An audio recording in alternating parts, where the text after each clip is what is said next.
All right, I made it back in time. Had to make myself a little tea.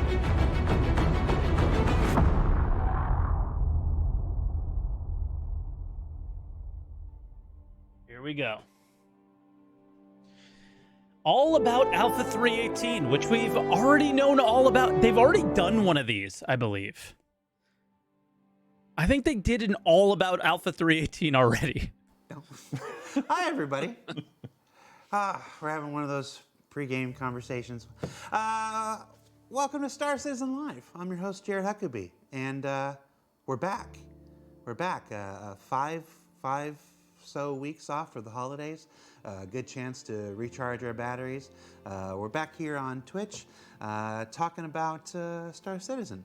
If you've never seen Star Citizen Live before, that's where we take about an hour out of the end of our week. The music's still on. Pull some of our developers from really important Oh, no, work it's my that game they music. really like to get finished before they take off for the weekend. Pull them over here and make them answer questions, which is ultimately their favorite thing, and do so on video, which is also one of their favorite things. But we always appreciate when they take the time to do it. Yeah. On this week's show, our first show back, we are going to be talking all about Alpha 318, the patch They've already that's done this, been right? in development since yay old days. How long? That's 6. Let me look. Yeah, I mean, since 317.2 went out in July. In July. July, yeah, I think. Yeah, that was our quarterly patch. That was our quarterly patch. We called it 317.2 because it was off the 317 branch. But if you look at the content in it, that was our quarterly patch for that. It just had a weird name. But yeah, for the last going on 7 They're months going to do a lot of that this year. Pretend shades of patches that aren't real the patches. 3.0 beard notwithstanding, we have been in this long path towards making what is easily the most ambitious and important and foundational patch to Star Citizen since 3.0 went out. It's not even a doubt. So with that, we're going to jump right in, and let me introduce you to this week's honored guests. Immediately to my right, Star Citizen Live Game Director, Mr. Todd Pappy. Hello. How you doing, man? Good. Good to see you. Well, good to see you. We haven't done it all about one of these shows in a while. Let alone in person. Let alone in person. Oh, gosh, we haven't done one of these in person. Yeah. We got a little taste of it during CitizenCon. Yeah. Little bit of it, but that was a high-stress kind of... We didn't get a chance to... The background's amazing. That's SPK. No. Nobody watches this show, so we can do whatever we want. So CitizenCon was like, and then also joining us remotely from our Montreal studio in Turbulent, our Turbulent studio in Montreal, Benoit and Guillaume. Benoit, say hi. Oh, Benoit's here as well. That's Benoit, Chief Technology Officer of Turbulent. That's right. And Guillaume, our Development Director. What's your title now, Guillaume? Director of Development. Yeah, indeed. You're good. Director of Development. Hey, everyone. That's interesting. So we are talking all about Alpha 318. For someone in Montreal. Guillaume, this is your first time on the live show, so before we jump into it, I do want to take maybe a few moments and introduce you to the community. Who are you and what do you do? What does a development director do? Absolutely. We don't know. Ben keeps asking, and I never dare to answer him. The development director. So essentially, I started with CIG and Turbulent when we started the game development team here in Montreal. Okay. Building that team and developing really inside Turbulent the various teams that are now forming our development operations. And then through the course of this year, I had a discussion with Aaron, and we started defining what more global role, let's say, I could take, and discussing with Benoit and Marc Baudet and Todd and Aaron, we figured that director of development for Star Citizen in its entirety would be kind of a good position. So I kind of dipped my toes with 318 and trying to manage that the release of that of that release, and now it was an interesting challenge, and I saw where I could help. So we kind of officialized it to become director of development for all of Star Citizen and working with the various studios we have throughout the world. You picked the right release. Yeah, it was very smooth, a very smooth onboarding process. So it's been real smooth, real great, a testament to your work, Guillaume. Yeah, I tried everything to help. Okay. Yeah. Okay. It happens. It's when you're building something that's never been built before, and you're doing it in a way that's never been used to build it. How do you estimate? How do you estimate how long it's going to take? It's Trial and fire. Yeah. Interestingly enough, is coming into such a difficult release. It was quite interesting because it allowed me to see a lot of the breaking points and where we need to reinforce our production processes and our development processes. So it's kind of a, let's say, the silver lining Sorry. is now I Texting got an tons of artist for idea a logo. of what we can improve, and we've already been discussing with the production team on how to fix many of the breaking points that happen. Yeah, you make a good point. It was living through the 3.0 quagmire that got us a lot of improvements on the back end, not just to the game, but in the way that we make the game. The whole quarterly release schedule came about because of 3.0. So that's not me sitting here promising anything. It's just moments like this are great for evaluating and realigning internally and stuff like that. So we'll see what positive moments come from that. All right. I So mean, it sounds like enough they of the don't care to do preamble. quarterly releases anymore. One of the biggest that features. We only have positive? Benoit for a certain amount of time. Benoit's got to take off and go I back think to work. so, So I but want to get I as don't much think a lot of other the people would. PES stuff out of the way ahead of time while we got Benoit. So Benoit, we've already done videos on what PES is and how it works, and most people have a pretty decent handle on it from a tech.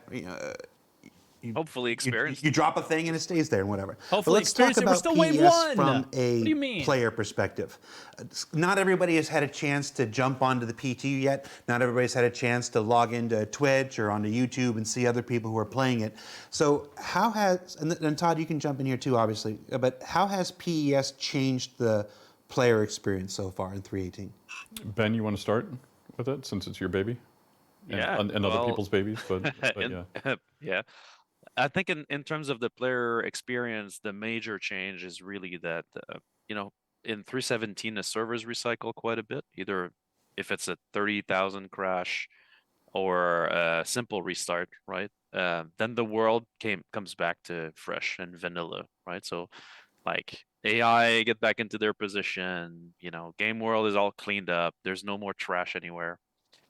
And so I think the first player experience change there is that you start coming to servers that have been lived in, right? So there's things happen, like people stack stuff at areas, they left ships in areas you can find, and salvage element. I think salvage being in the patch has been great because it showed the potential of that feature coupled with persistence. So I think that's the number one change, is that you no longer come to a pristine world, you come to a world that's lived in, and I think that's a defining element of our MMO, right? We're slowly cool. turning more and more into what an MMO should be, and I think persistence is the number one thing. So that's how I think the player experience has changed and will continue to change as players get more creative about what they can do. Yeah, I would agree And with CIG everything that Ben decides says, and then what they're gonna do add to it, with the mess. even from a dev standpoint, we're learning, what we should do, how we should change missions. Yep. How should we create, gameplay or missions that would feed on some of the stuff that's been left around or cleaned up, we're doing internal looks on it, but then I'm excited. Please to see no what, janitor missions. Players will do with. But I could see how they'll tractor break the beaming game, ships you know? away. The first thing is the first thing we know is that even on PTU, the engagement from people that have access currently has been great in finding ways to break the shards. Yeah. So that's been the part of the development cycle. I think that's been the most interesting for us anyway. Once the technology was built, was to It's a big see it challenge. run and then seeing how, oh, now we have some zones that get hot because somebody dumped an entire C2 of boxes somewhere, and then, oh, we didn't plan for this loading mechanism to support it, right? So it's already it's already fun, right, to see what what can happen when the game world actually persists. Yeah, that first example that I noticed was, there's a lot of new racetracks in 318. People went out to Snake Pit and whatnot, and they Running saw into the invisible littered destroyed wreckage ships. of other racers, and it instantly affected the way that people were racing, because as they were approaching a turn and they saw a bunch of crash wrecks, like, okay, maybe I'm not going to take this turn as flippantly as I might have otherwise, had done so. So that lived in, it starts to inform decisions and stuff. That's a neat aspect that, a weird thing that persistence, a weird way that persistence can affect the gameplay experience. Todd, you were starting to touch on it before about how PES has affected development. So Okay. we were talking about how it's affected players and stuff, but talk to me about Just so you guys know, I'm watching how it's this live, affected so I can't design pause. teams, So the reacts props are gonna be a artists, little- anybody. It's because we've had to learn internally how to work with this. Yeah, well, I mean, there's the. I'm not going to talk I as think much right as I now normally do. it's still so fresh and new that we were finishing up tasks for 318, and now that we're picking our head up from getting a lot of these live must fixes You done. can't pause on Twitch. Now we're starting to look at, okay, how does this change, missions? How can we create like beacons? How can we clean up the world and everything? How now, can we Chris create has been talking beacons? about this for a while, but now some of our dev teams They can actually if they breathe can do it, now they need to and start. we can start working towards this. So whether it be like creating bends that you can basically throw away and then that deletes items from the world, or even if a big event happens and then ship's wreckage are there and now you can go and salvage that. Like, I think those are some of the interesting things that will arise, but then I think it'll really change the way that we're doing missions mostly, and for props guys, they're still going to be building the props the same way. It's not going to really change our art, or I think it'll change our art when we right now a lot of the things that we do in ships and we do with art is we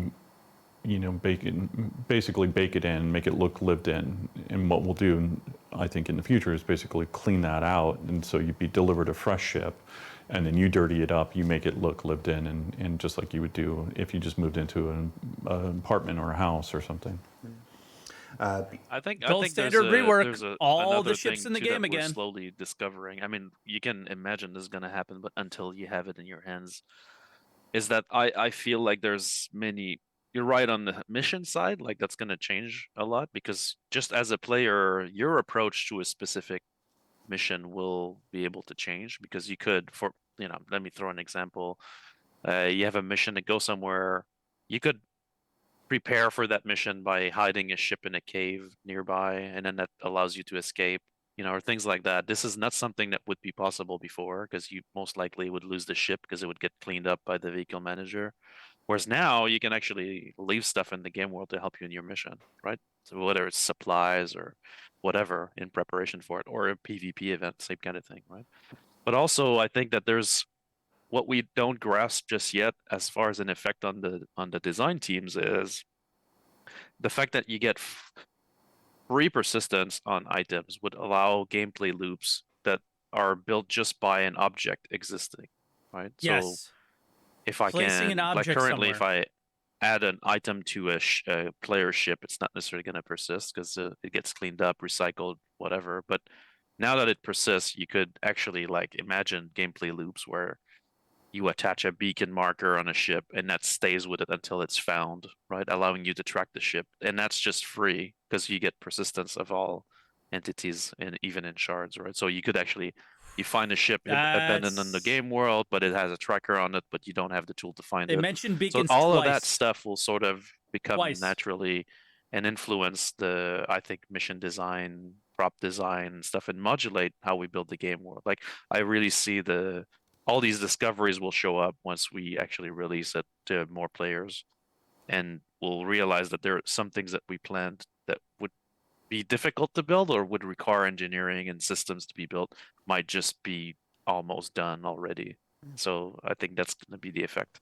Ultimately, I'm hoping for it. I think the cool thing about it is having played it a little bit is it increases kind of a density of content and the element of surprise when you go to a location to do a mission, but then you're gonna stumble on something I hear else, what? and maybe there's this wreck to salvage or something, and it's really interesting because it's essentially not only free content, but it's content that grounds you in the reality of this game and kind of tells a story by itself. And it's not a story that was curated by us at all. It was a story, like you said, Jared, like a story curated by the You have to players, read into some crashing things we around planned might be the difficult track to build. or these type of stories. So I think it adds a layer of depth to that universe that is super interesting. Right. So Yeah, you've all racetrack corpses were terrifying. so you've all mentioned some version of, Benoit was like, you can hide this in a cave. We talked about, things informing the racetracks like this. Guillaume talked about the density, stuff like this. But there has to be an upper limit of this stuff. So we've talked, there has to be a way to clean this stuff up. Yeah. There's got to be a let's hear point what they're where planning, the what world they're just thinking. becomes, the trash levels from Wall-E, and we've got to bring it back. So let's talk about how that works.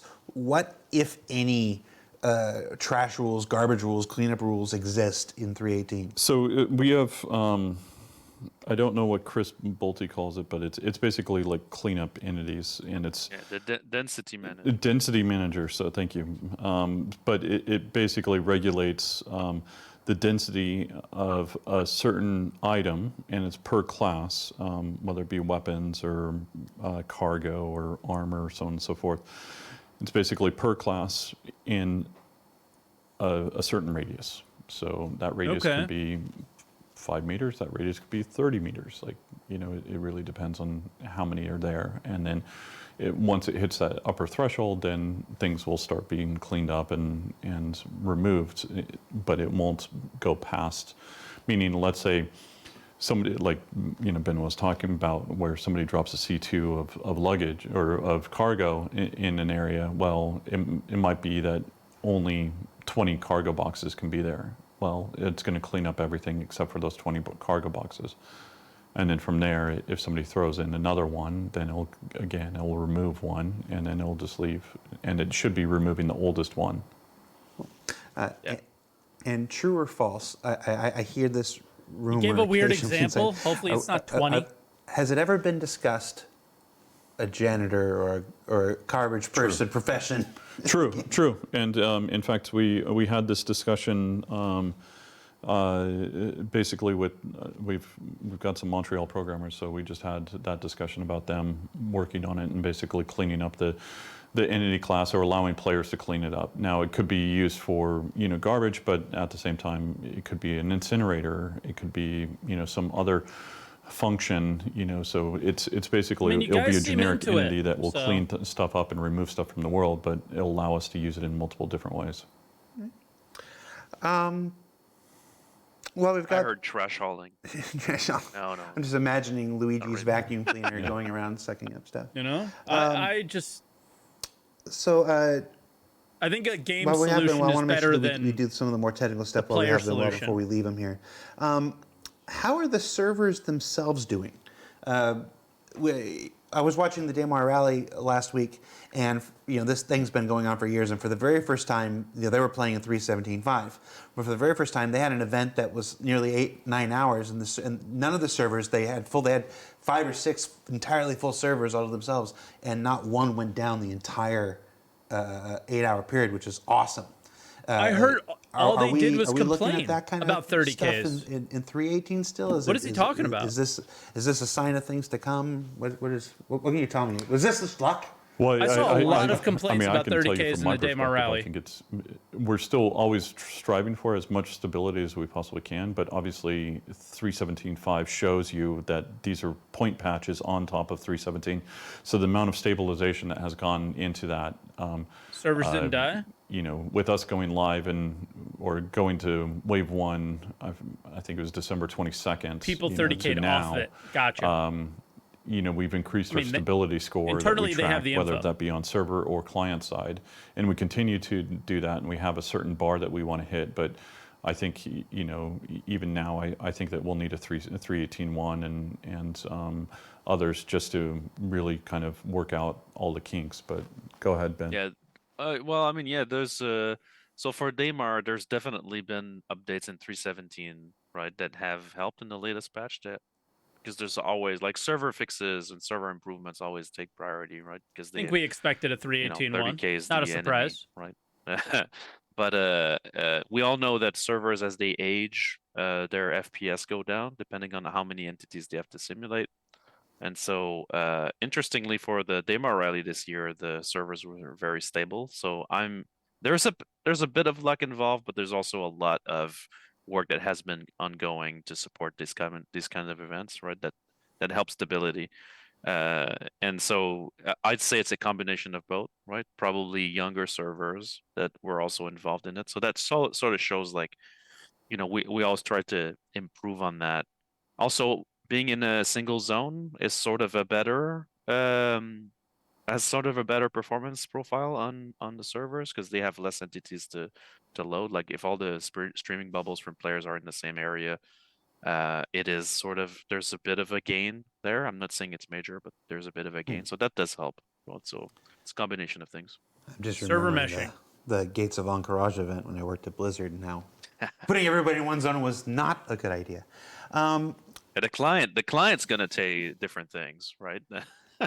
So one of the aspects of 318 that's relatively new, it's kind of gone under the radar, I think it's only been mentioned on Spectrum and whatnot, is the character repair tool. I know almost nothing about this, so we had a couple questions in Spectrum about it this week. So Benoit, what can you tell us about the character repair tool? So you guys are familiar with the character reset tool, which is available for players in 317 to it's like a panic button basically, right? And allows you to basically reset your entire character account to be pristine, right? Based on the stuff, obviously the hard money purchases are restored. Some elements of this that are part of long-term persistence will stay, but effectively your in-game database, your inventories, your ships, your character all get destroyed and then they're rebuilt. Now historically that tool was needed because there was a lot of problems with the game stability on the back end side, and a lot of players would get into situations. I mean, we've seen every single case, like you know, head attached to a mining laser, missing eyes, missing Moby Glass, which has been a bug that's been plaguing us for a while. And so the character reset tool that's available for players has always been sort of the oh shit, I need to restore this. Unfortunately, as every time you provide a tool like this, there's been performance issues linked to that tool because it has to do a lot of heavy lifting to reset your account. Like it's a lot of And when a lot inventory of people are items to using move it, and restore. And so often in the like past during a couple of years, PTU? we've had to stop reset.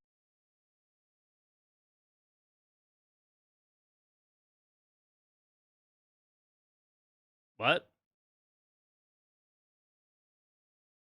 Is this me? Or is this all them, period? Is this on their end?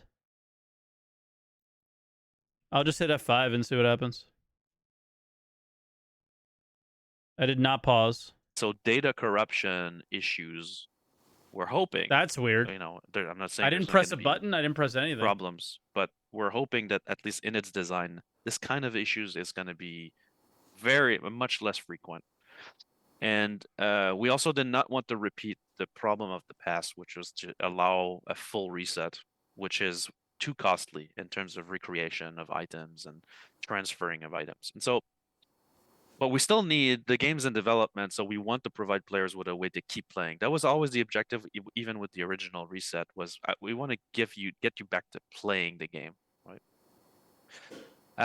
One of the side effects of the original reset is also that, as everybody knows, people have been using the reset tool for other purposes. For example, mass moving of items back to a start location to consolidate their inventories, things like that. And so the backend cost of these moves is gigantic overall, and so we can't support them anymore. And so that came about. Still, we need a way to, in case an account is no longer able to play, we need a way to be able to reset it, to keep the person from playing. And we looked at all the different kinds of issues that could happen for that.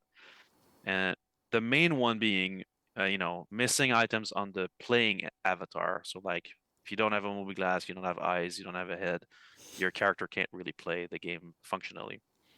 And so we devised a new tool. So basically, the character reset tool that you have now will become a character repair tool.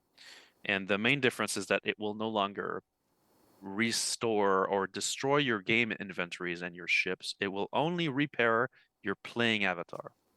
And so the goal is really to get you back in game and playing with everything intact. If you lost stuff, SOL. The Okay. repair tool Fair should enough. also be a lot faster because it doesn't have to do all this heavy lifting of moving stuff and recreating entities and whatever. It really needs to What find about your sub playing gear? character wherever Suck it it is. up. Let's say you're stuck in a rock and you can't get out of there, and then even if you force die, you respawn at the rock. I don't know how that could happen, but I mean, Don't I've seen die. worse bugs.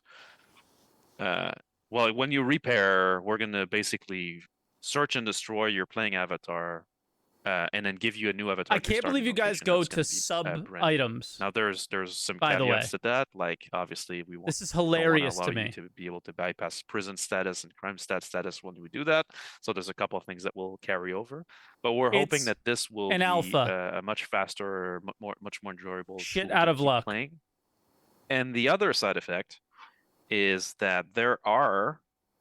Now Todd's not gonna like me, but I'm gonna say it anyway. So there are some ship bugs that have not been fixed because you could just reset, right? And so by changing the reset into a repair that will only repair your playing character, then we want to make sure that we can prioritize fixing ship bugs where ship become unrepairable or unflyable or things like that, so that these bugs can be surfaced, and then our development director can come in and prioritize these issues because they affect players on the live systems, and we can't have the argument that, oh, we'll just get them to reset. You know what? Everybody So get that's a really bit of mad about why the sub change items is because there. then So they'll that's the maybe finally long make the story short paints for the character that they repair should versus make. reset. Now, customer service will still have the option to do a and reset, skins right? But and not those these will actual be stupid a items. bit more destructive and restore an account a playing character to a full pristine state. So that's the gist of it. I hope I'm not forgetting parts, but Because No, honestly, the I know game's in an alpha state, there are some and other if they don't technical have a solution at this time, they to don't. some of the items Deal with that, it. people have been using reset to recover like subscriber items and stuff that are lost. So I mean, this version that's rolling out with 3.18 is not the final solution to all that correct. stuff. Exactly. For They'll do subscriber items something with it. specifically, there's a lot of ongoing discussions about how to treat them more as an entitlement you can sort of restore, right? But that design is still ongoing, of course, and we'll iterate on that reset. But for now, the main objective we have with the reset tool is really to get you to keep playing. You know their in intention. case you're stuck. Jazzle Newpar says that was the short story. If you spent 8 years with Benoit like I have, yes. That was the short version. It's when he rubs his hands together. That's when you know you're going to be there for a while. So, were there, this came in the chat. It's interesting.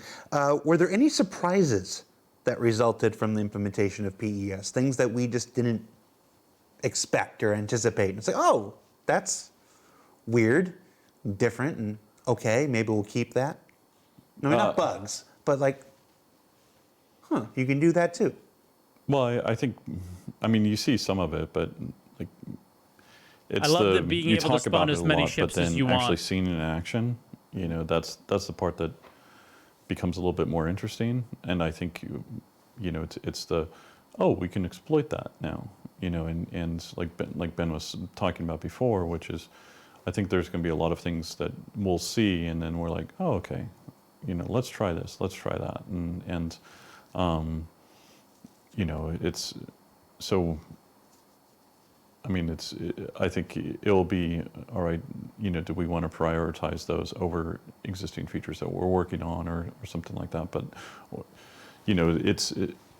I think it'll fall out from this coming in, and then us learning to live with it for a little bit, and then adjusting priorities from there. I think there's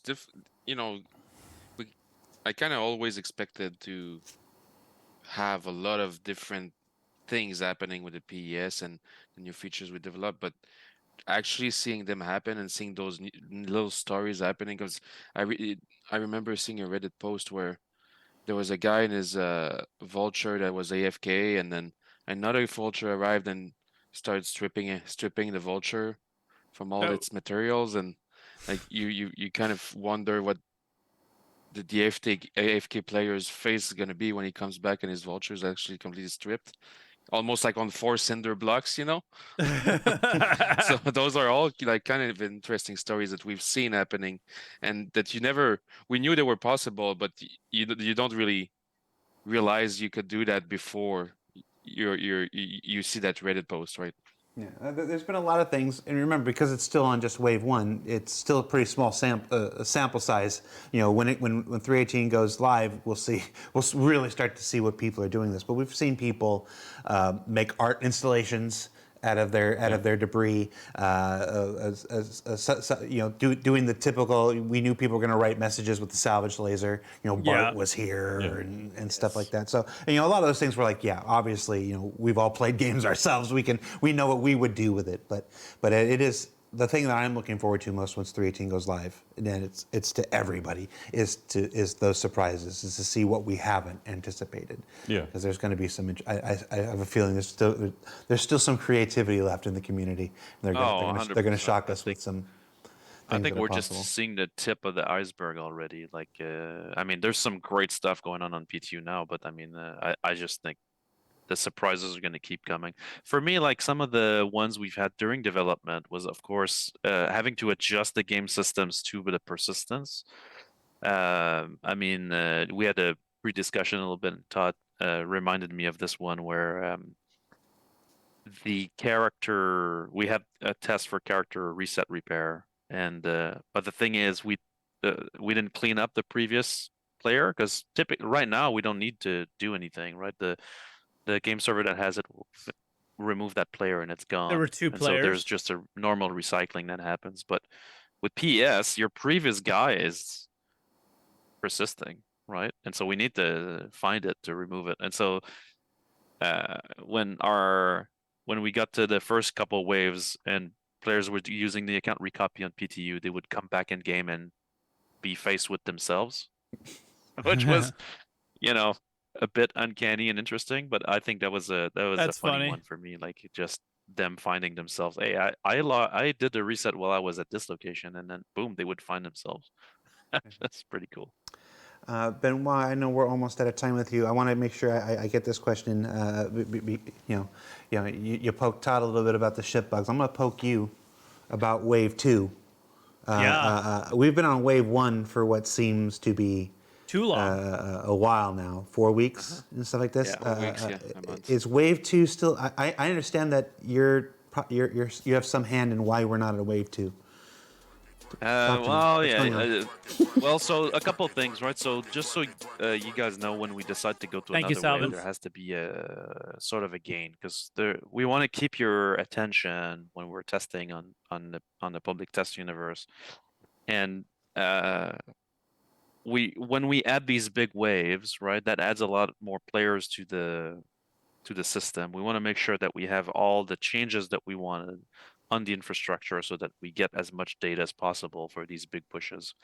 And there's a series of tech changes that have been necessary, that have showed up during the Christmas break, which, to be honest, was very beneficial, because we let servers and shards run during the break, and we discovered a lot of issues like shards growing out of size.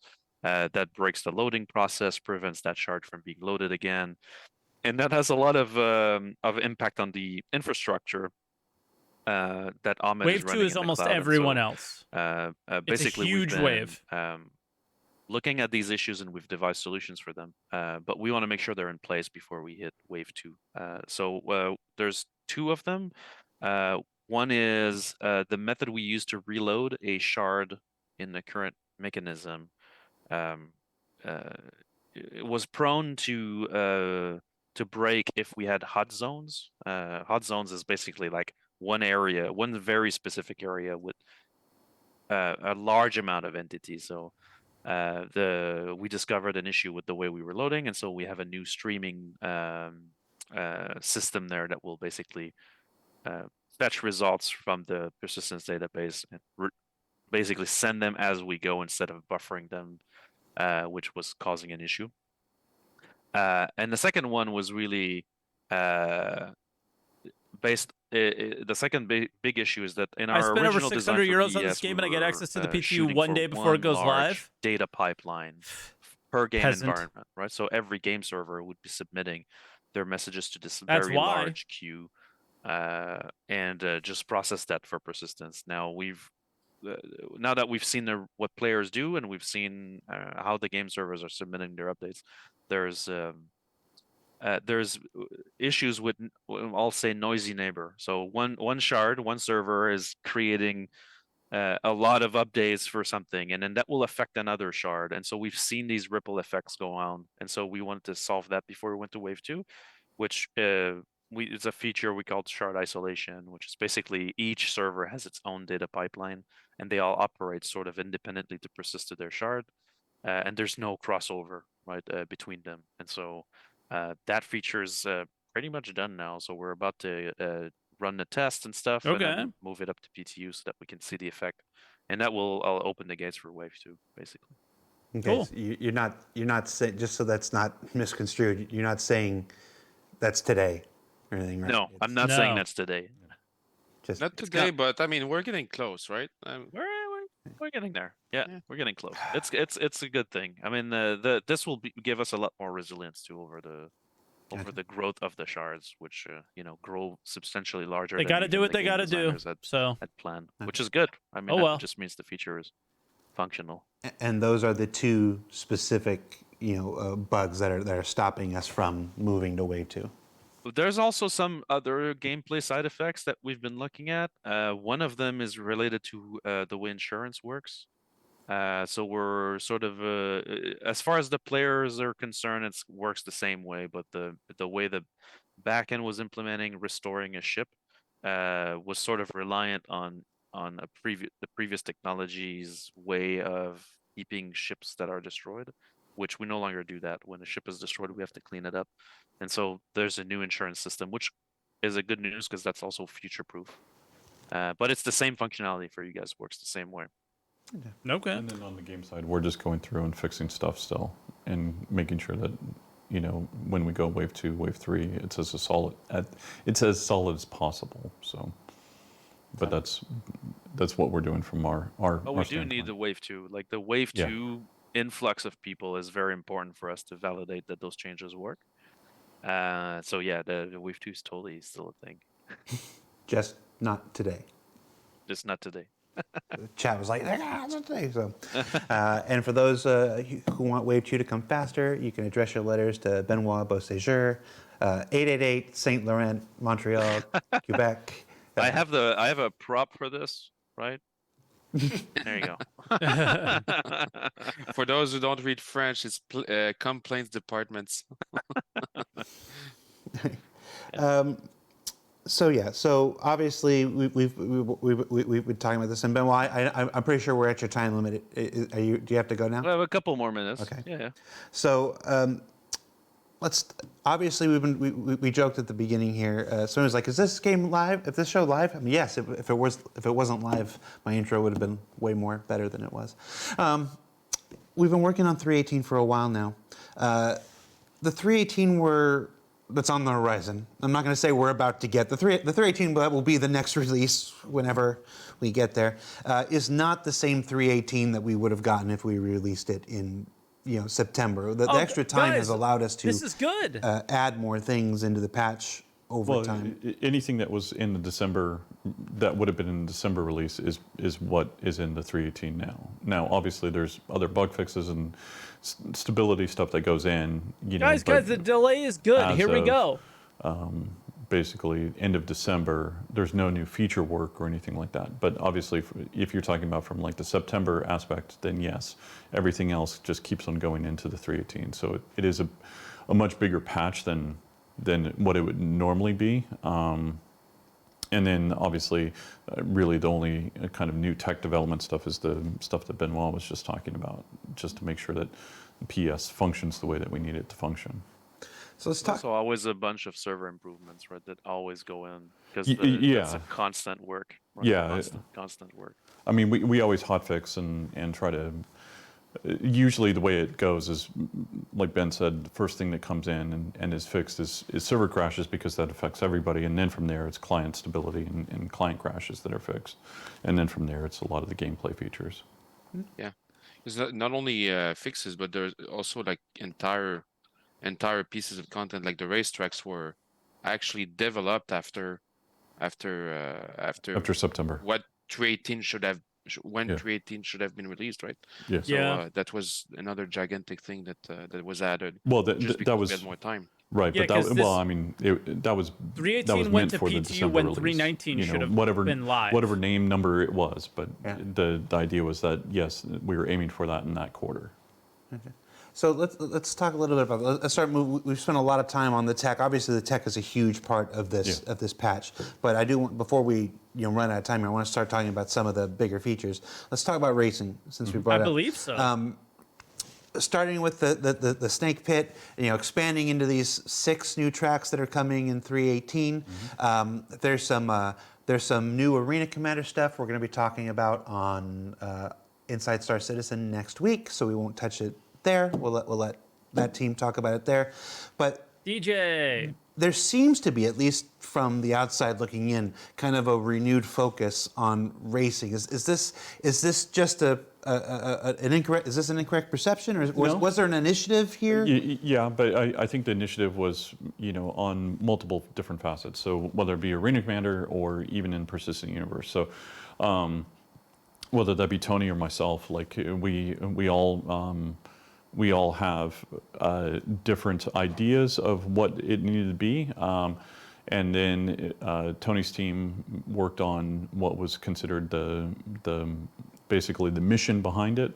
And then the content teams worked on developing the actual racetracks. So some of that in Montreal, some of that in Germany and the UK.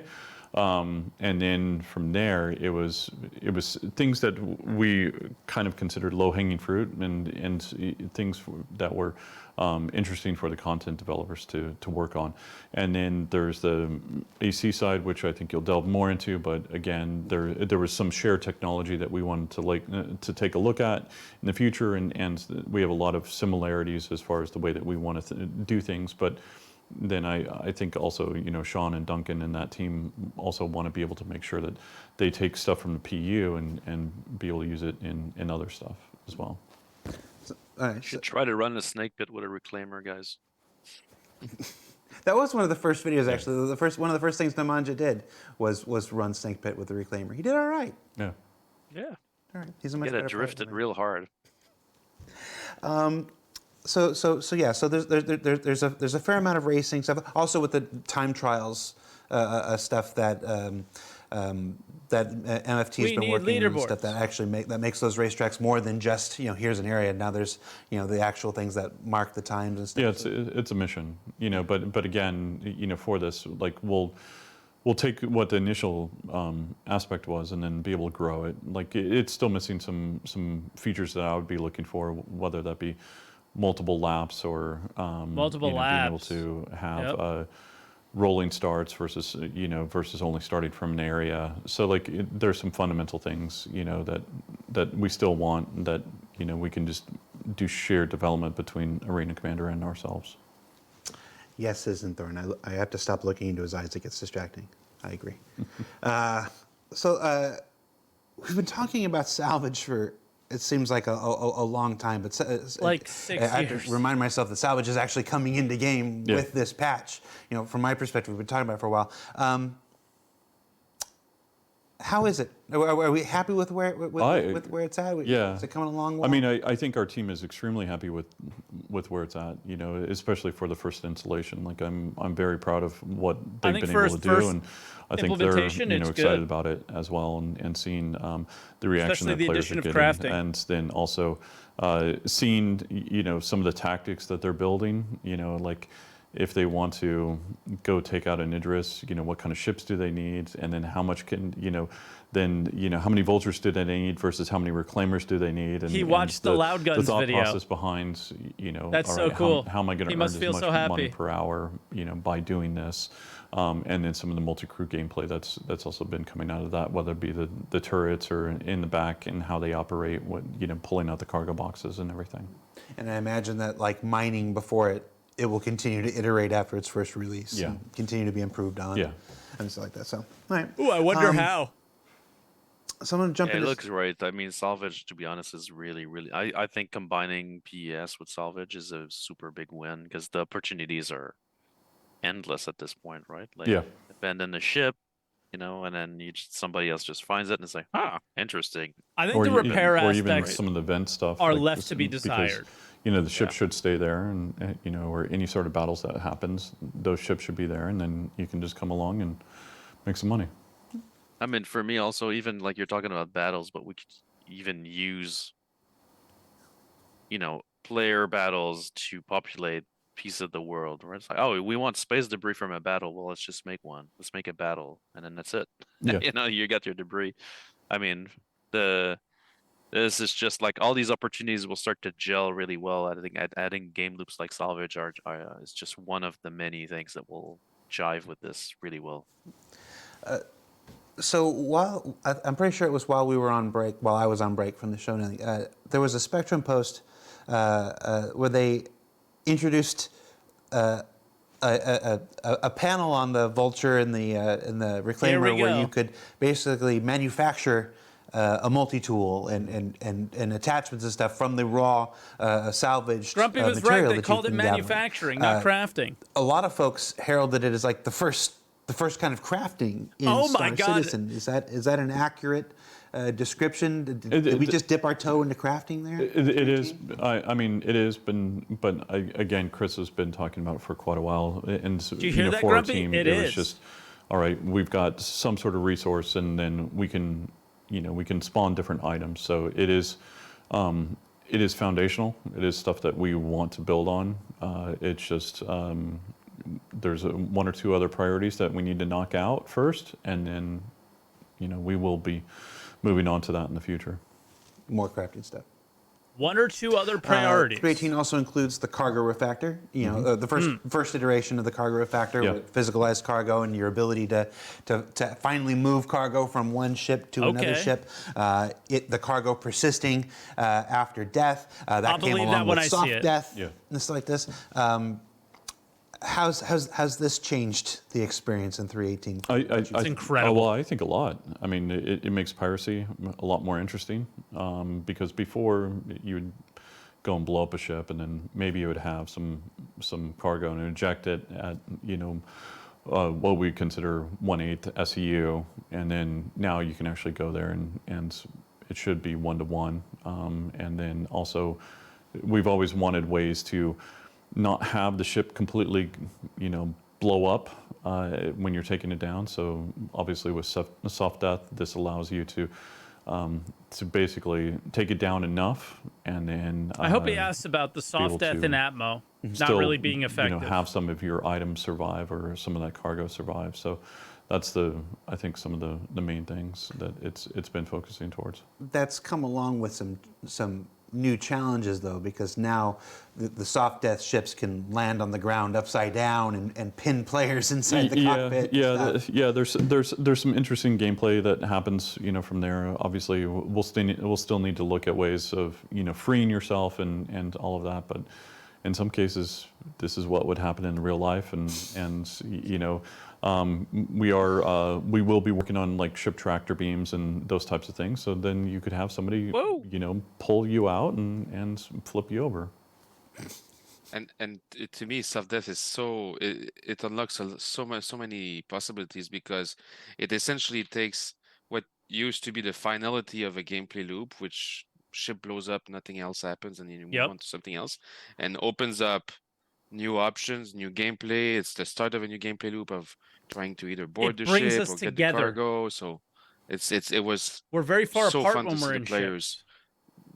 discovering gameplay around that feature. Yeah, New stories, man. and Yeah, and, it's and all player stories, man. All about the player yeah, stories. and that Yes, one 100%. also wasn't ready for September, but obviously it was ready for December. So Hell yeah. Um, That's what I'm talking about. I'm gonna have to go, Jared. This Yep. is my time up. I hope you guys have a great end of day. Have a happy birthday, Benoit. Oh, that's Oh, right. it's his It's birthday. It's Benoit's birthday. Happy birthday. Happy birthday, Benoit. Yes, I'm 23 years old. It feels great. Yeah. Yeah. First job Okay, in the I'm industry. 18. That's what I tell people. I'm only 23. This is game dev. Yeah, This is yeah, what game dev does. exactly. That's right. That's exactly right. Well, happy birthday, man. guys. yep, Thank take you, care, guys. buddy. Thank you guys. Later. See you, Benoit. I want to follow up on something you mentioned. You know, the physicalized cargo and stuff, and it's great for piracy. We've had a number of features lately that are like that can be presented as great for piracy and stuff like this. The currently in the game, service beacons tend to be used to trap people, you know, to lure people and trap people into traps. I don't have any specs. I don't have any What happened to stats on long-term this, but it seems reputation? like you're just as often to find a service beacon be a trap as you are to actually it being somebody, you know, actually needing help. With the advent of physicalized cargo and stuff like this, and now, you know, it does it make using service beacons for criminal activity even more attractive? Yes. Maybe, but I mean, I think So? the criminals are going to do what they want to do, and so then the question is, are you a good Samaritan? Are you willing to go out there and answer this? But Good answer. We always want to create Hear that, Reddit? opportunities for players, and then Hear that, how Spectrum? they decide to use them, and it's really going to be up to them how I hope you're listening. we meld them. Obviously, in the future Spectrum's for gonna service beacons, we do die. want to have like star ratings or those types of things, so you can start Todd seeing. just said, "Get good." Somebody's got like a 2 on it. Right. on it, That then- that was one of the oldest things. Chris was talking about that back in like 2013, 2014. Yeah. The ability to Todd rate literally just said, "Get good." player mission givers and have like a Yelp score. Correct. For people. So that's still in the plan. It's just a little bit lower priority on that team. We're talking about reputations. We were talking about player reputations, but there are the in-game reputations. Do those now persist with They should. persistence and stuff like that? So when you do a character repair stuff, you're not going to lose your. They should. Probably should I have asked kept that mine. when I was still here. When I it's- did it's character repair, basically- mine stayed. We don't try to wipe, very often on the, for the player stats or the wallet or anything like that. We want to make sure that the players start reaching some of the, what we consider like mid-game, in-game, aspects. So like all of that stuff should act the way it was before. Were there also changes to the armor and shields system? Well, it was more that Uh-oh. there were changes to basically the Shields? ballistics and the lasers and or energy weapons and how those work with the armors and shields. So it's that the ballistics will be able to pass through the shields. There is some damage that's sloughed off from there, and then it's supposed to be that the ballistics basically chew through the armor quicker. So we've done some tuning, and then we will do some little bit more rebalance. Yeah, he said it wrong. They didn't associated change with the that. guns, but that's We're fine. not to the final stage where we're going to have the physicalized damage, which was the end goal for this, and making sure that the armor feels the way that the armor should. But this is a step in the direction. The first thing that pops into my head when you say that right now is that, again, I don't have stats or data, and I'm just talking about an empirical kind of feeling. It feels We like do. most of the AI out there use ballistics. Yeah. Is that going to make fighting the AI a lot more difficult? Probably. I mean, we noticed that also, with PES, we're actually having better server frame rate as well. So, and then we also did some accuracy adjustments on the AI. So they might be tuned up a little bit. So between the improved server frame rate, Yeah, the improved ballistics. There might be some balancing and tuning that will happen, in basically wave 2, wave 3, wave 4. But There's but a wave basically, 4? There should be some improved 4 FPS gameplay instead of 3. associated with that. Pog. Let's go. and there's a change to bed logout in 3.18. I don't actually know what that's about. But it came up a couple times in chat. Yes, there's a change to it, but again, the main thing was that when we were in Evocati, like we were starting to see some of these issues, and basically, like Ben was saying, there were different things that became very evident that we needed to adjust and fix. So we did some changes to bed logout. I remember the and 4 then FPS days. The Yeah, goal me is too. to Today. again go back to the way it used to Yesterday. be. And the day but before. Right now, in order for us to get out in time, we needed to be able to, to get out, not necessarily on time, but for us to get out and get done with this, we needed to be able to kind of strip down and not develop so many features at once. So. Send your letters to Todd Pappy, care of 6 Manchester Goods Yard Street. I'm remembering addresses today. It's interesting. I'm usually bad with addresses. Before we let you go, one of the big things that that brings people back, it helps our concurrency numbers, helps bring people together, are our dynamic events, the Jump Town, the Nine Tails, Xenothreat stuff.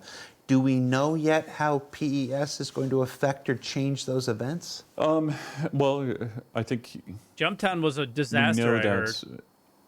Some of the stuff that's let's say there's a big battle with Xenothreat, those wrecks should persist and they should be there.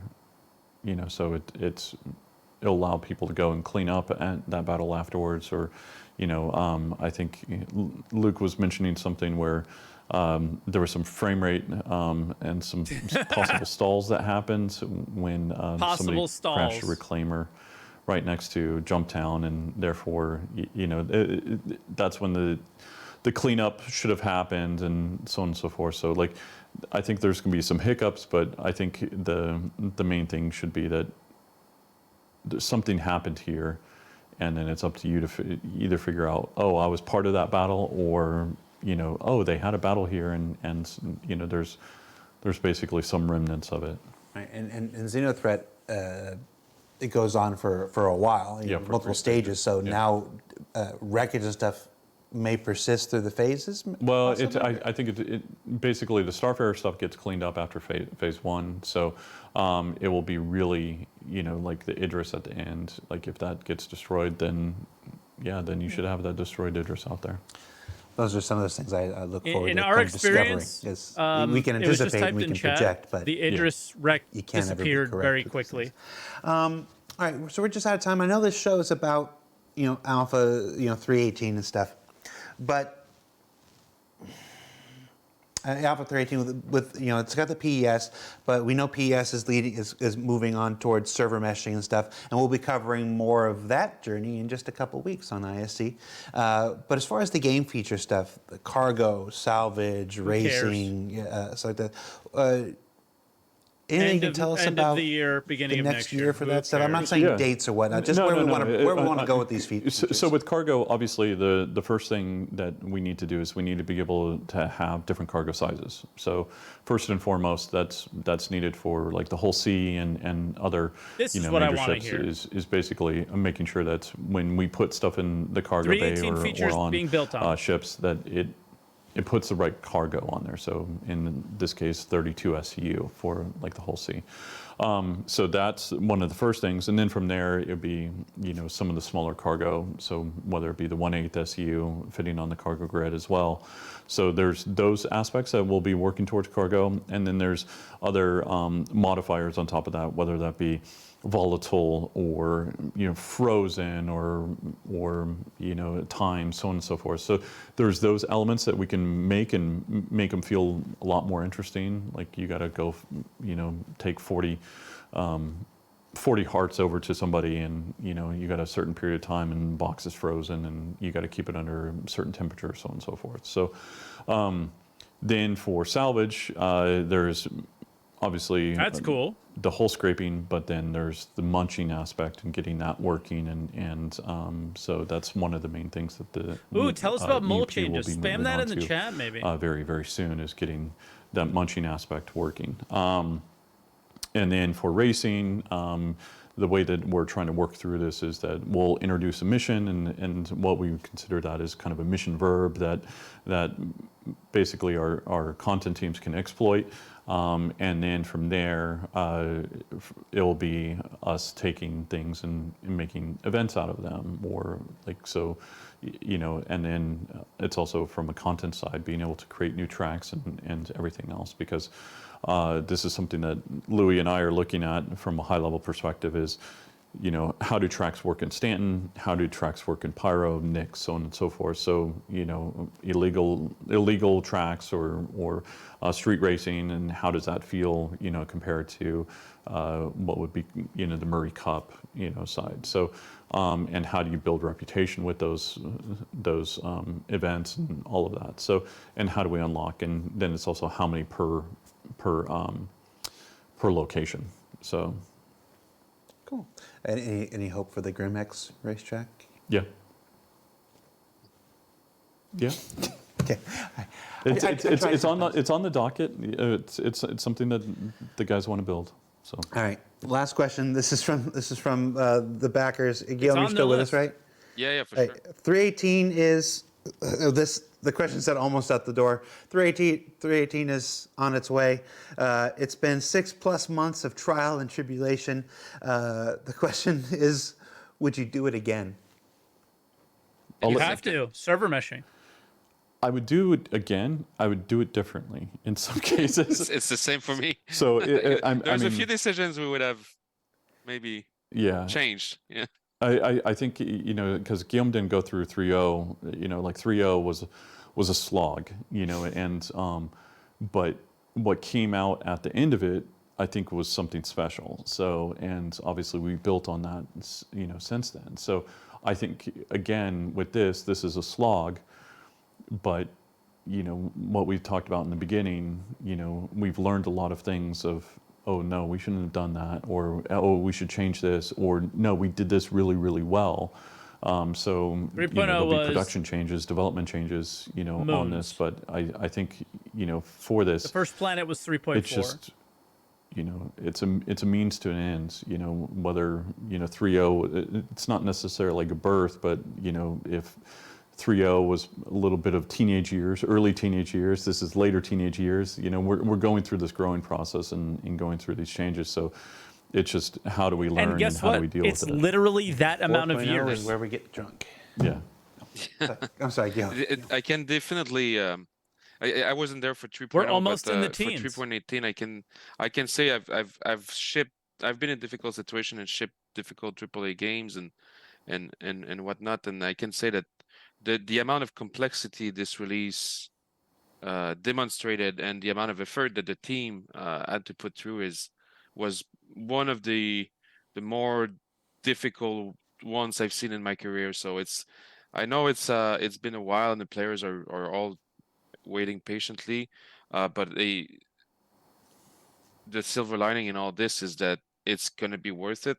Everything we're seeing from the players who are actually interacting with 3.18, it unlocks a whole lot new of gameplay situation, and I think this is the most patient I've been waiting for a patch. I sincerely believe that in the future, in 3, 4, especially 5 for how years long from we've now, waited, we're going to see the release of 3.18 as an inflection point in Star Citizen's reality and what it delivered to the players.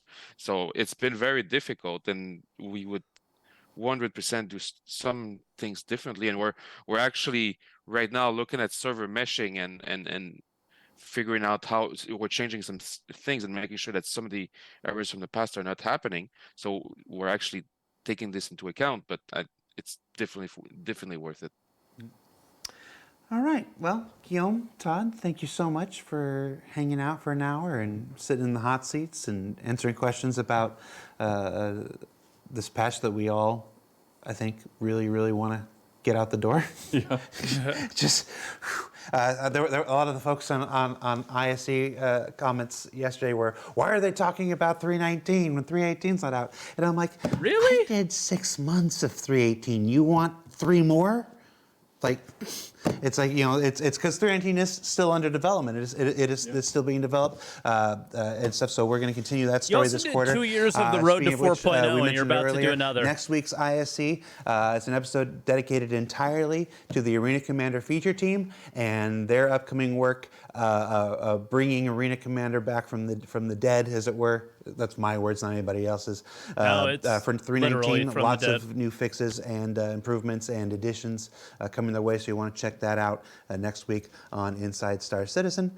And yeah, for Todd and Guillaume, I'm Jared. Thank you so much for hanging out with us. Remember to keep an eye on the robertsspaceindustries.com website and socials for details of when 318 does move to PTU Wave 2 and its eventual live release. Please make it somewhat soon. That's it. Soon. No, It's coming soon. no. I don't say that word. I got crap in the comments yesterday for saying that Lorville's moving fast. I mean, it is. I mean, we said it was Journey to 4.0. It's moving really good for. No, 4.0 moves slow. You can't win. You can't win. I love you. All right. Talk to you later, everybody. See ya. See you, everyone. Thanks for watching. 4.0 moves slow. I don't think Lorville moved that fast. But hey, Lorville looked great. I thought it was really awesome. But that was cool, I guess. Yeah, I don't know how you guys feel about these kind of reacts, because I can't pause it. We can't go back and listen. Oh, what did they say? So I might watch it again tomorrow morning or something. But it was fun to do it with you guys. It was fun to hang out. I challenge you now. I challenge you to a duel in 318, guys.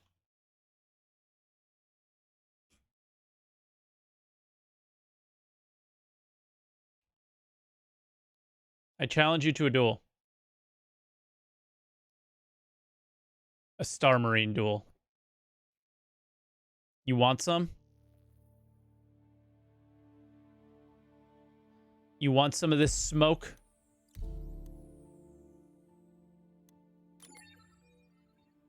Yeah, in 318.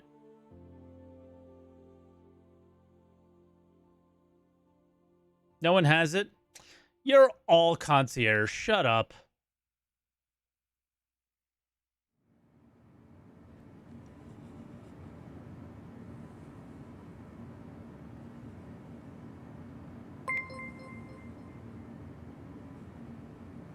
You did well to comment yet not step too much on the dialogue. Oh, nice. Thank you, Earth.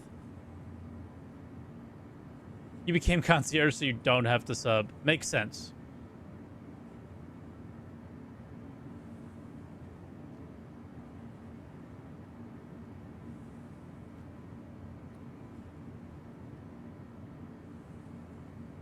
It's looking good, guys.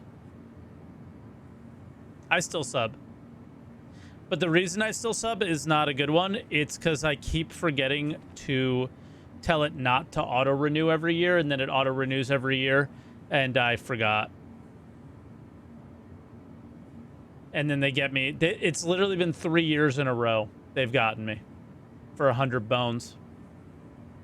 Because I keep forgetting to turn it off. Elimination is about to begin. 5, 4, 3, 2. I like the items, though. So I don't really care.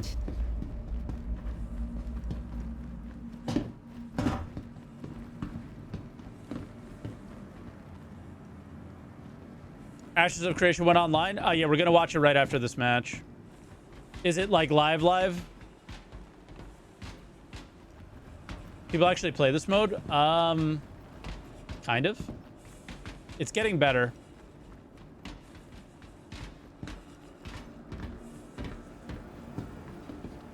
Can you link it?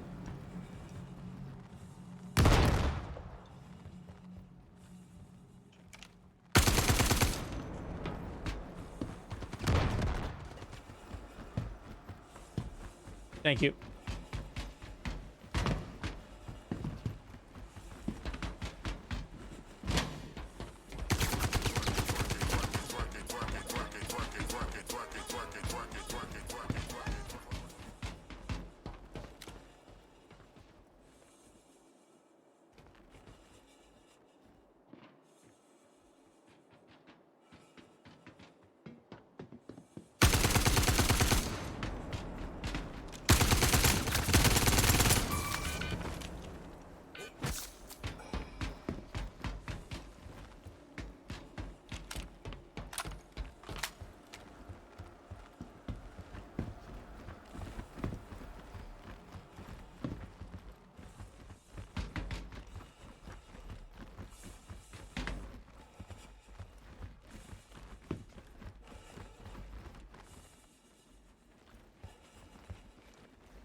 Footstep sounds are fucking with me.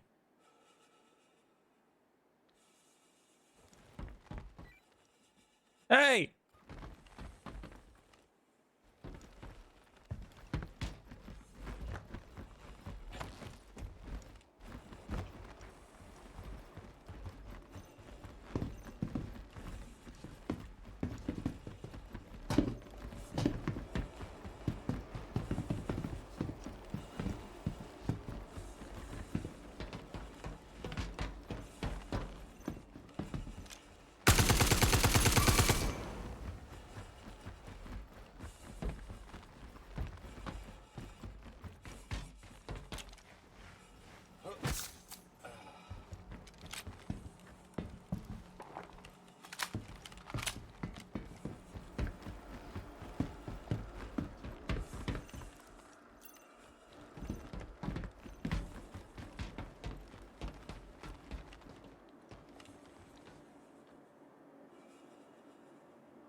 That's so stupid.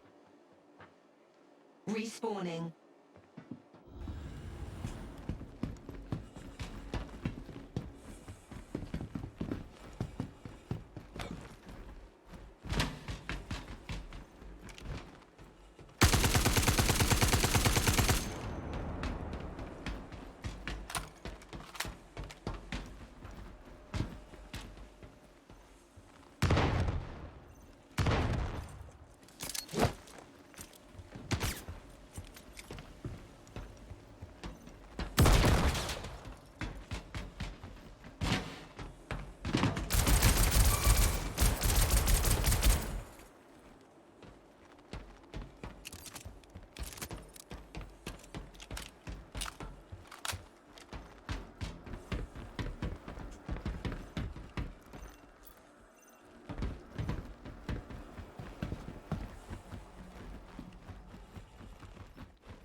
From where? Must be here. I have no idea where that came from. I still can't tell where that came from. Down? Below? Yeah, that's what it sounds like now. Spawning. No. So he was in the room.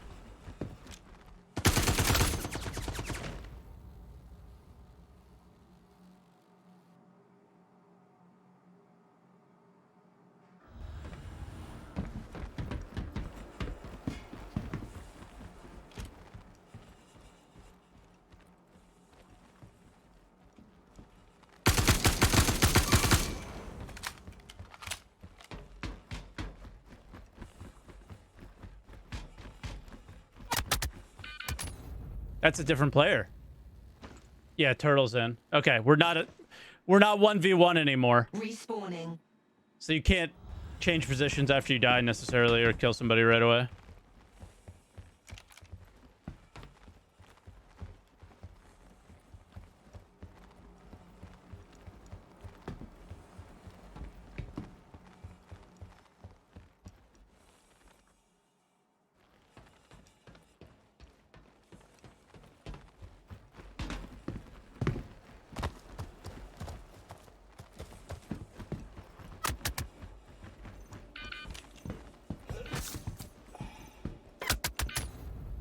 From where?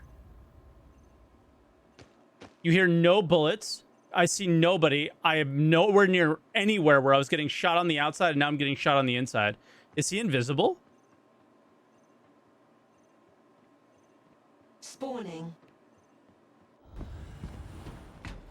That one was sus as fuck, was it not?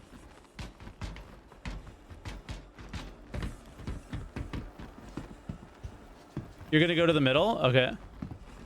You're probably... PC, don't shoot. I see you up there.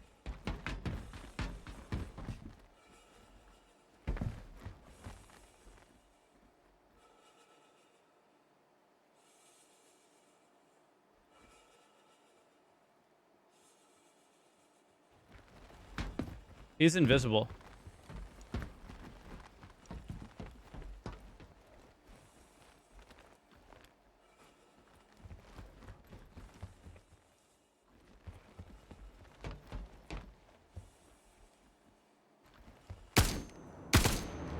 Well, yeah, he's literally invisible. Are you here on the bridge?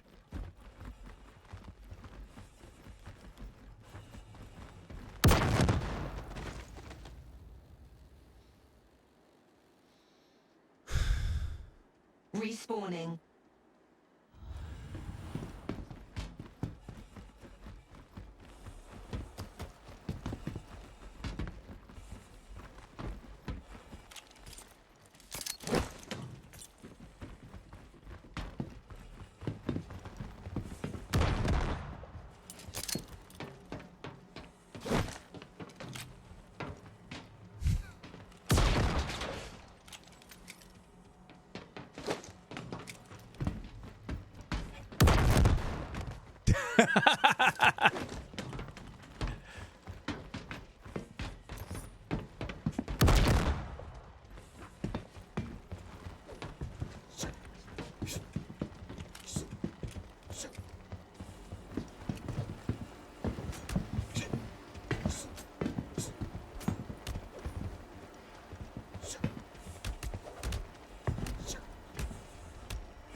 What?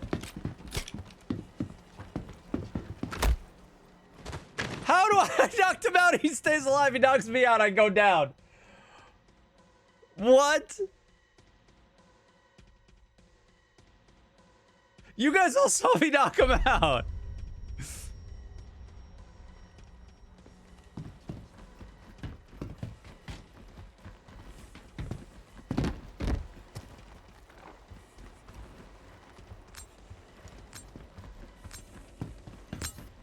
Match over. Turtle got 5 kills, 0 deaths because nobody could see him. That's crazy. That's crazy.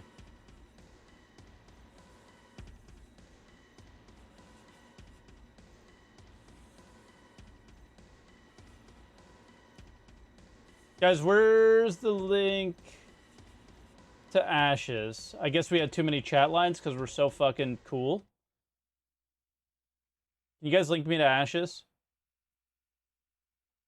Please. Thank you. I guess that would have been the easy thing. Twitch.tv/Ashes of Creation, right?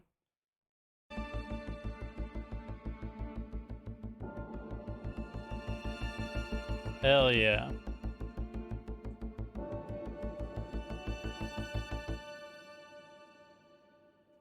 Let's watch this with you guys. Chill, Ashes. You're a little loud. We'll go to just chatting.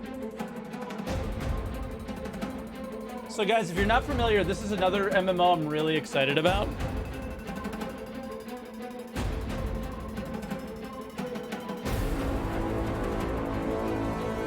And they do a monthly live stream. Just a monthly one. I love MMOs, yeah. I played Ultima Online, I was obsessed with it, and I've been looking for the next Ultima Online ever since, honestly. Albion is really close, but I think Albion's got some stupid shit that just sucks about it. Just Zerg, basically, like some just really bad Zerg problems. And it is what it is, but yeah.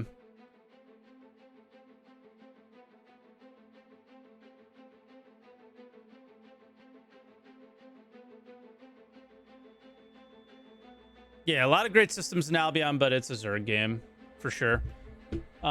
In the meantime, I do want to kind of get my ISC React up if I can on YouTube, so I might work on that while we're waiting for this to come up.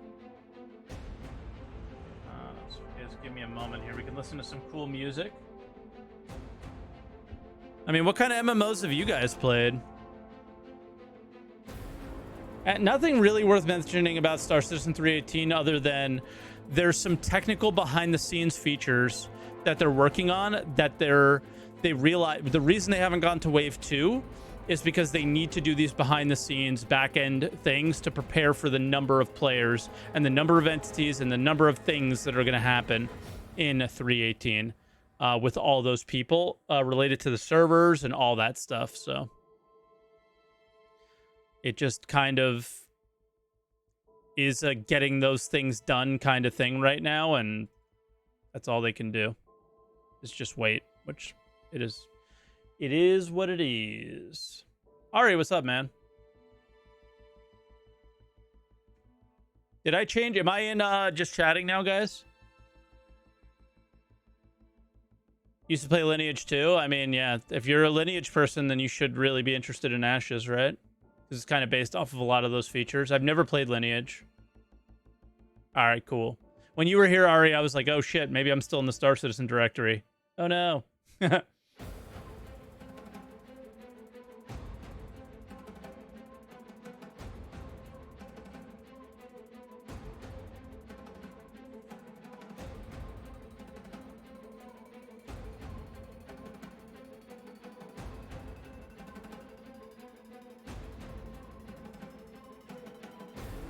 It's just chatting? Okay.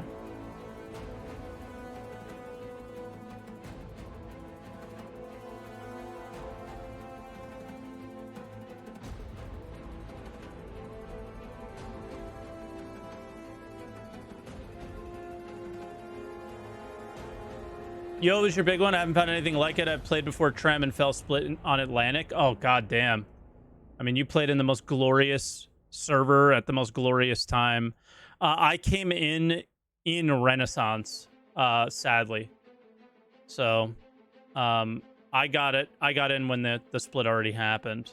But I went back and, you know, played fell only stuff, and I preferred that, but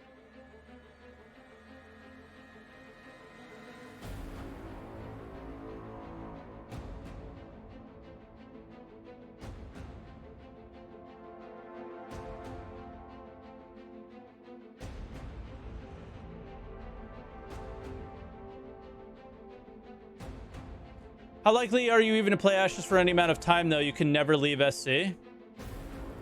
Bro, I will leave SC in a heartbeat. You don't know me. I would drop SC like a fucking bad habit. If there was a game that I had more fun streaming. Right? And part of having fun streaming is having a decent view count. That's a big thing that keeps me around with SC, definitely. And I know that's what you're kind of implying there. So obviously that's a big piece of it. But many people have made changes and shifts, and I'm not fucking scared to try. Right? I don't give a fuck about how much money I spent on Star Citizen. That was a long time ago, brother. That money has been gone. I don't think about money like that. You might, but I don't. I'm not invested financially in Star Citizen whatsoever. I'm invested in my live stream and how fun it is when I stream the game. That's it. I'm not even invested financially to make money off Star Citizen.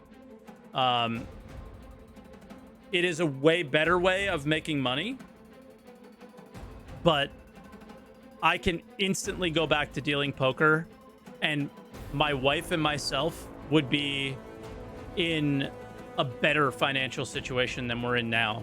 So it's definitely not about the money. You know, 400 subs is more than most people have, right? 20,000 subs on YouTube is more than most people have. The income that I make from content creation is more than most people have.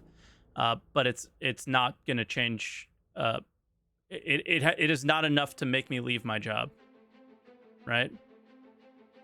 And it's also very volatile. I mean, we're going from 600 subs and 600 viewers to 300 subs and 300 viewers within the matter of 4 weeks, you know? Up and down and up and down and up and down. It's crazy. But this is the Ashes of Creation episode that I'm really excited about because it's about tanks. And if there's one thing that I've enjoyed in MMOs more recently, it's tanking. So I'm kind of interested in this one the most. I mean, Deadly did really well in EFT and DayZ, right? I don't know what his view count was like before EFT. I found him through EFT.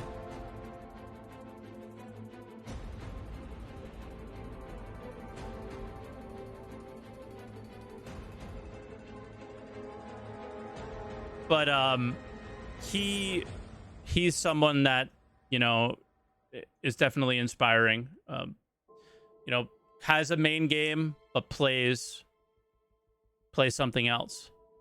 You know, plays a bunch of other things. Has a great community that will watch him play whatever, and his view count doesn't really suffer from it.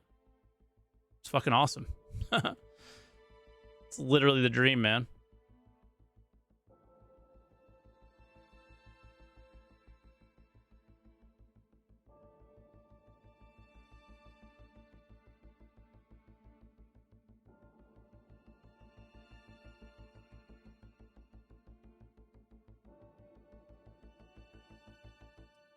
You would have pegged me for more of an enchanter type.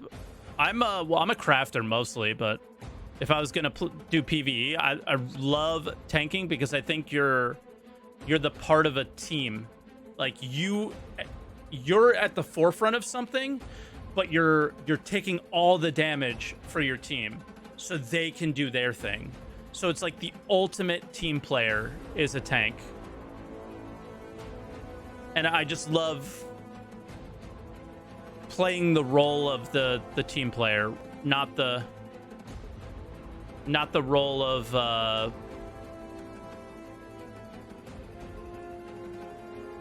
the opposite, I guess.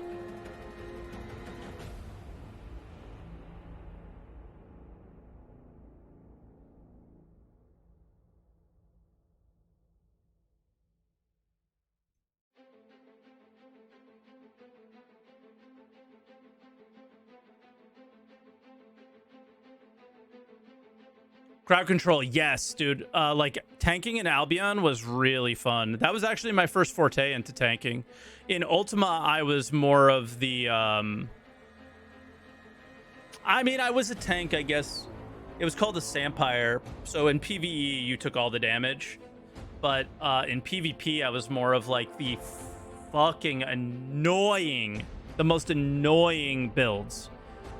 The ones that like dismounted and all that stuff, just like the absolute pain in the ass builds. Those were the ones that I played.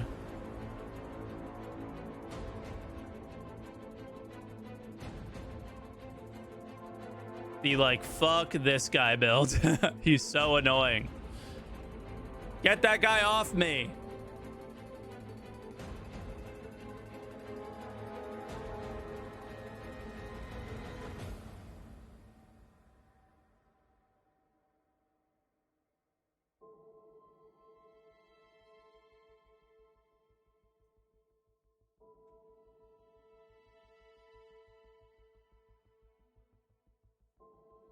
That's the build that I love to play, but yeah.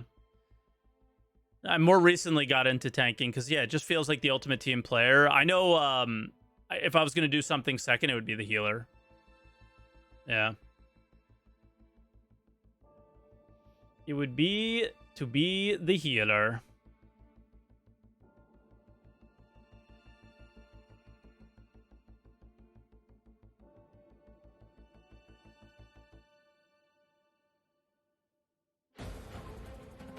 Yeah, I want to check out the Ashes live stream. So I like the Mantis. Yeah, if I was going to play in a piracy group Drac, it would be in a Mantis. If I was going or the salvage side, or you know, moving boxes or I really like the ground vehicles that jump